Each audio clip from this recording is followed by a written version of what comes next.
Hey guys, my name's Andre, and as we continue Holy Week, we're going to look at another day, and that's Wednesday, where Jesus predicts his crucifixion. And I want to dive right into Scripture, and we're going to read Matthew 26, 1-2. And that reads, "When Jesus had finished saying all these things, he said to his disciples, 'As you know, the Passover is 2 days away, and the Son of Man will be handed over to be crucified.'"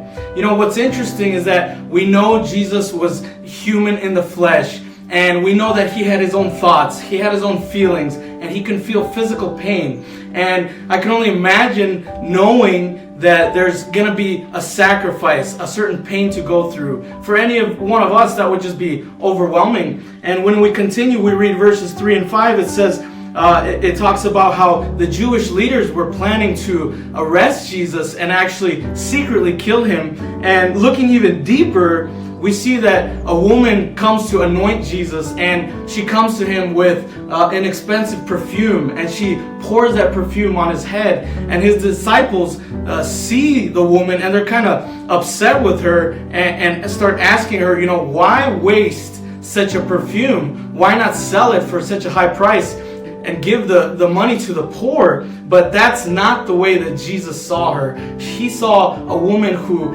acted out of love and honor towards Jesus. And Jesus actually even says that the perfume was to prepare him for his burial, confirming yet again his crucifixion is coming. And when we continue further into the day, we see one of Jesus' disciples, Judas, actually agrees to betray Jesus as he comes to the chief priests, and he asks, "What would you give me for Jesus?" And they start counting out 30 coins of silver, which in today's day, that's $250. So $250 to give up Jesus.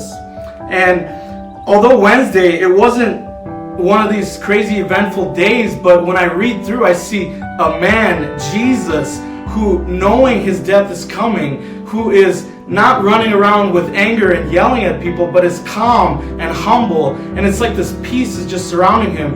And I'm so thankful for who Jesus was and who Jesus is. And I just want to remind you that the same peace that was with Jesus is with you today. And I pray that the rest of your week would be filled with this same peace that Jesus had. And God bless you and your families.